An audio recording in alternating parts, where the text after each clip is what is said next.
24 में आपका स्वागत है। हमास को खत्म करने की कसम खाने वाले इजरायली प्रधानमंत्री नेतन्याहू के सितारे मानो गर्दिश में हो गए हों। एक के बाद एक मुसीबतों को झेलने के कारण अब ऐसी रिपोर्ट्स आ रही है जो दुनिया भर के ईरानी समर्थकों के लिए अच्छी मानी जा सकती है। दरअसल खबर यह है कि इजराइल हमास के आगे झुक सकता है। ऐसा हम क्यों कह रहे हैं और इसके पीछे की बड़ी वजह क्या है, आइए विस्तार से चर्चा करते हैं। पिछले एक साल से ज़्यादा समय से इजराइल हमास पर हमले कर रहा है और तकरीबन हमास के ज़्यादातर हिस्सों को खंडहर भी बना चुका है।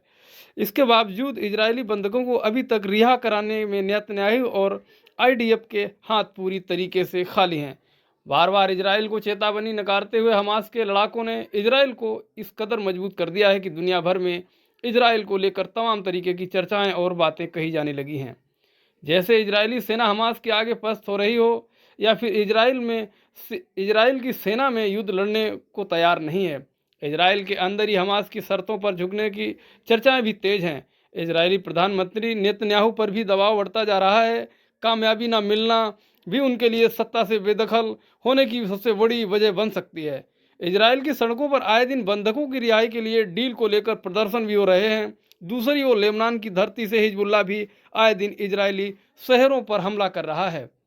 नेतन्याहू बार बार सेना पर दबाव बना रहे हैं कि चाहे जैसे बंधकों की रिहाई कराई जाए, लेकिन इन सबके पीछे अगर कोई खेल खेल रहा है तो उसका नाम ईरान बिना किसी दिखावे के पीछे तौर पर वह हमास और हिजबुल्लाह को अपना समर्थन देता रहा है और फिर इसके बावजूद अंतर से रणनीति बनकर इजराइल के खिलाफ तमाम वो फैसले ले रहा है और ख़ुद हमास से उन बातों को एक बार कारण अभी तक हमास अपने बावजूद कायम है। पूरे हमास को इजरायली सेना ने तहस नहस कर दिया है, लेकिन इजरायली बंधकों को रिहा नहीं करा पाई। इजराइल के पूर्व रक्षा मंत्री याहो गैलेंट्स ने एक बार नेतन्याहू को ये समझा दिया कि इजरायली सेना ने अपनी पूरी ताकत लगा दी है। पूरी तरीके से उसने हमास को तहस नहस कर दिया, लेकिन इजरायली बंधकों को रिहा नहीं करा पाई। हमें कूटनीति तरीके से ही बंधकों को रिहा कराना पड़ेगा, लेकिन तब तक उन्हें उनके पद से ही हटा दिया गया है। हालांकि कुछ रिपोर्ट की माने तो प्रधानमंत्री नेतन्याहू ने रविवार को शाम गाजा में बंधकों की रिहाई पर खास मंत्रियों और सुरक्षा कर्मियों के अधिकारियों के साथ एक आपातकालीन बैठक की थी। खबरों की माने तो इस बैठक में कथित तौर पर इस बात की पुष्टि हो गई है कि हमास के साथ युद्ध विराम ही बंधकों को रिहा कराने का एकमात्र तरीका हो सकता है।